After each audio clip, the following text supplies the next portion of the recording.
From News Channel 15, you're watching News Channel 15 Tonight with Kyle Peach. This is News Channel 15 Tonight. Hi, good evening, and thanks for joining us. I'm Kyle Peach. Here's a look at what's going on tonight. Our top story, 54-year-old Jeff resident Lee Snyder was in Wayne County Circuit Court yesterday. WFIW reports an agreement was approved, sentencing him to 67 days in the Wayne County Jail. He was then credited for 67 days time served. That was in relation to a charge of domestic battery dating back to February, in which he pled guilty. In a separate case, charges of aggravated robbery and disorderly conduct were dismissed as part of that agreement. 2 arrests on Thursday in Lawrence County. WAKO says 66-year-old Thomas Atkins was arrested by Illinois State Police, charged with DUI of alcohol, speeding, possession of a controlled substance, and the manufacture of a controlled substance. And the Lawrence County Sheriff's Department arrested 30-year-old Mackenzie Velador of St. Francisville on a charge of cruelty to animals. No other details provided in either arrest.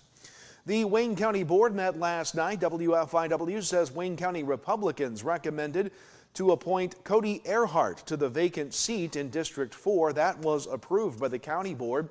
The board heard a presentation about the Wayne County extensions programs in the county and appointed Alex Pollock as animal control warden. The board approved an appropriation from the county bridge fund for its share of a bridge in Leach Township. The health department's annual electronic waste drive will be held May 17th from 8 to noon. Meanwhile, the health department is terminating its lease for the early childhood service building as of June 30th. They'll be moving the staff there into the main building as a cost savings measure. The board did discuss supporting a small business, the ice cream shop in Sisney, owned by Travis and Shannon Nix. The business owners looking to buy their building and expand catering services. They requested to borrow $11,000 to cover the cost of the building and paperwork. That was approved by the board. And the board approved the solar resolution, which was discussed at their last board meeting. Meanwhile, the Wayne City Village Board met on Monday of this week. WFIW says the board approved some $98,000 worth of road work, mainly for oiling and chipping southwest roads. The board approved the purchase of speed bumps to slow down traffic in the city park, and questions about the village's police chief position were addressed. It was confirmed that Justin Titzer declined the role after being appointed as a member of the Jefferson County Sheriff's Department. The village now advertising for candidates to fill that spot. The Richland County Board met this week. WSEI reports the board approved a culvert assistance petition from German Township, approved raffle licenses as presented, approved a resolution of support and commitment of funds to the Greater Wabash Regional Planning Commission. It reappointed Linda Brown to the Board of Review and Chuck Dial to Farmland Assessment Review Committee. It also noted in the IT report that the county's phone systems have been updated.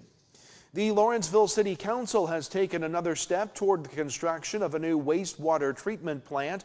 WAKO says that the council there approved the recommendation of engineering firm HMG out of Breeze, Illinois, and voted 7-1 to build a facility on the former Lawrenceville High School property at 503 8th Street. The action taken Thursday after a presentation by HMG regarding the plant and various sites considered. The old high school site was deemed the most cost-efficient option. However, the city must still acquire that dilapidated property, which was sold in 2014. The city is in the midst of the legal process to obtain the structure after going to court to declare it unsafe and demanding it be remediated. Until that occurs, the project will be at a standstill. The council did approve a curbside citywide cleanup through Republic Services for early June at a cost of around $29,000. More details will be coming soon.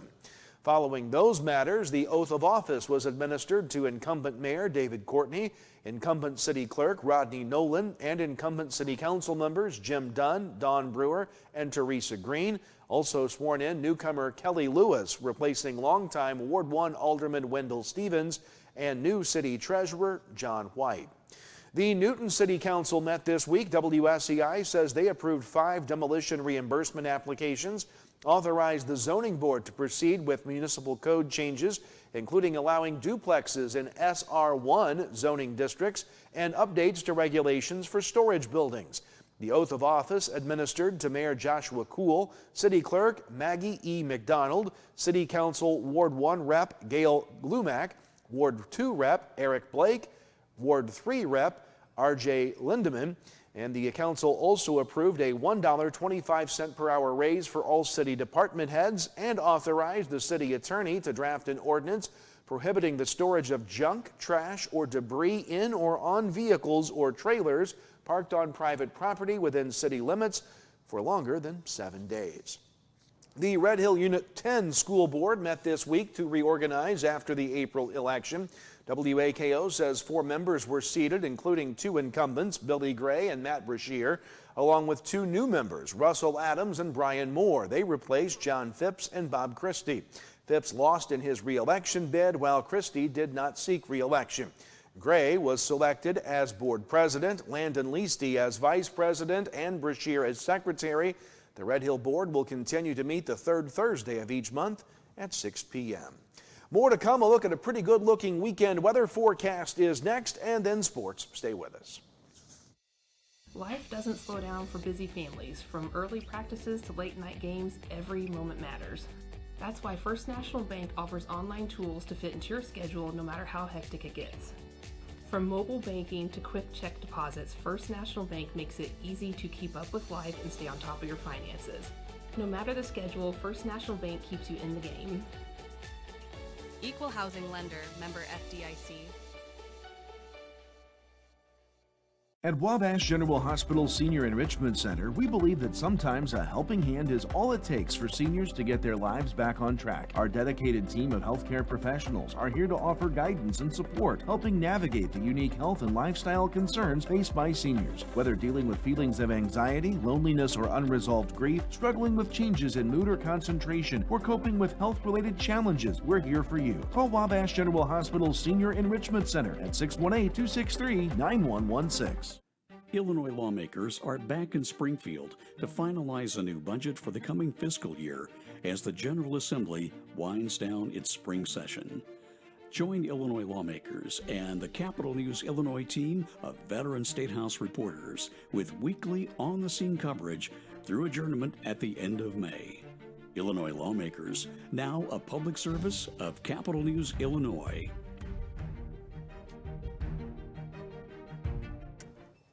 Welcome back. Time to talk weather as we approach the weekend. A great day today on the outside. No rain to speak of, and it looks like we're going to be dry for the weekend before rain returns early next week. Numbers today: 72 our high temperature, 51 was our low this morning.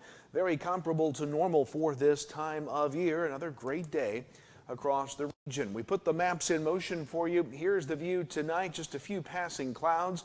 Maybe a little bit more cloudy as we wake up tomorrow, but those clouds will kind of dissipate throughout the day.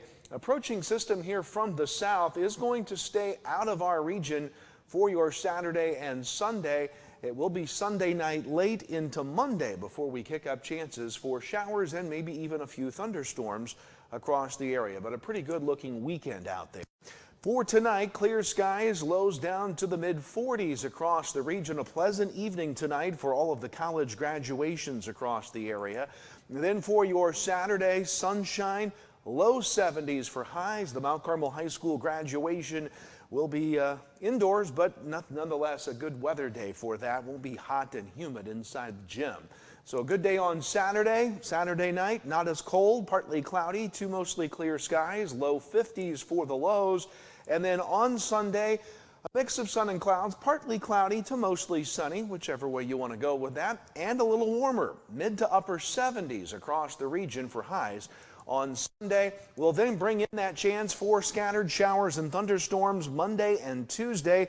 Highs stay in the 70s, then we dry out and really heat things up for the middle of next week. Look at Thursday, near 90 for a high. That's your forecast. Enjoy the weekend. We're going to talk sports next.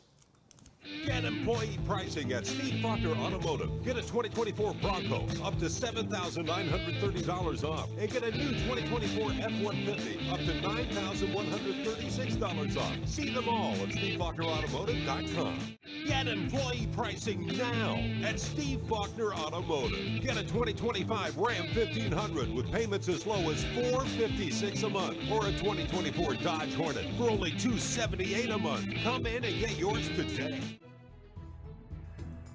You need to be mindful that when you're out, maybe doing a little tree pruning or shaping, or kids climbing in the tree, building tree houses, whatever, look up, make sure there's no power lines in or near the area. And even after the storm, or after a wind event or something like that, where a limb may be falling down or hanging in the tree, make sure to look and there's no utility lines near that. And if there is, call us. We'll come take care of it. We'll get that down. We'll get things cleared up.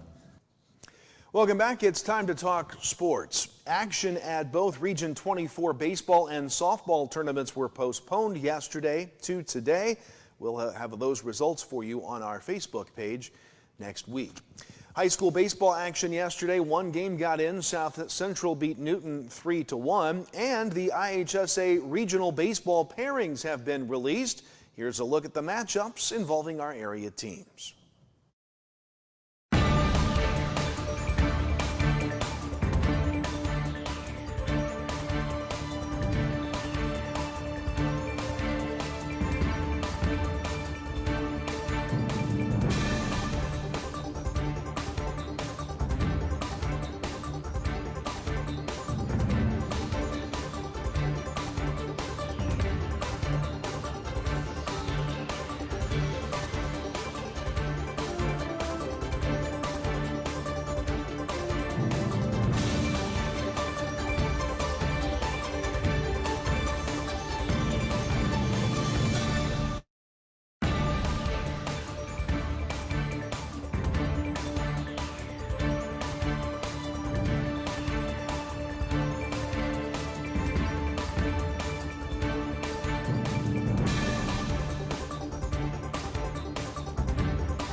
We wish our teams the best of luck in the baseball postseason. Meanwhile, let's talk a little high school softball. In action yesterday, NCOE beat Mount Carmel 7-6. Lawrenceville beat Union Duggar, Indiana 12-0, and Fairfield picked up a forfeit win from El Dorado. The softball postseason pairings are out. Here's a look at those matchups for our area teams.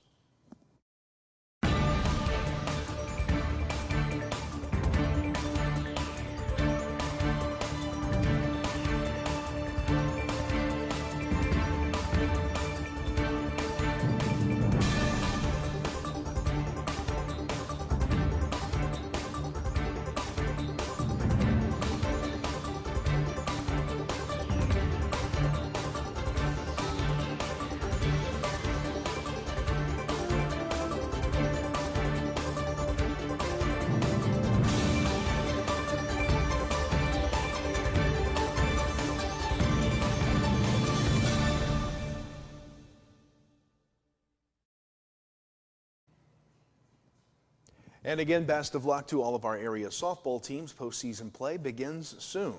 That is going to do it for us here tonight. Some programming notes for you. This is our final news broadcast of the WVC spring semester. Eli Grimes will join you in this chair in early June. It's our pleasure to bring the news to you during the WVC academics years, and we want to first of all remind you we'll have live coverage over on my15news.com of the Wabash Valley College graduation tonight at 7 o'clock and the Mount Carmel High School graduation tomorrow morning at 10. We'll have replays of all of those festivities for you here next week on News Channel 15, and a special congratulations to all of the radio TV program grads of 2025. We'll see you soon. I'm Kyle Peach from all of us at News Channel 15. Thanks again for watching. Have a great night and a good weekend. My name is Jacob Piskus. I'm from Oblong, Illinois, and I'm a part of the Ag Business program here at Wabash Valley. I grew up on a row crop operation and also grew up showing cattle at the state and national level. Collegiate Farm Bureau here at Wabash Valley. We went to the Farm Bureau annual meeting in Chicago, so we got to network with a bunch of different people, and we accepted the Chapter of the Year award through Farm Bureau, so that was really fun. There's a lot more in the agriculture industry than I ever imagined, and coming here has kind of helped me to learn about some of those things. This is where I felt the most comfortable, and I'm glad I made the decision.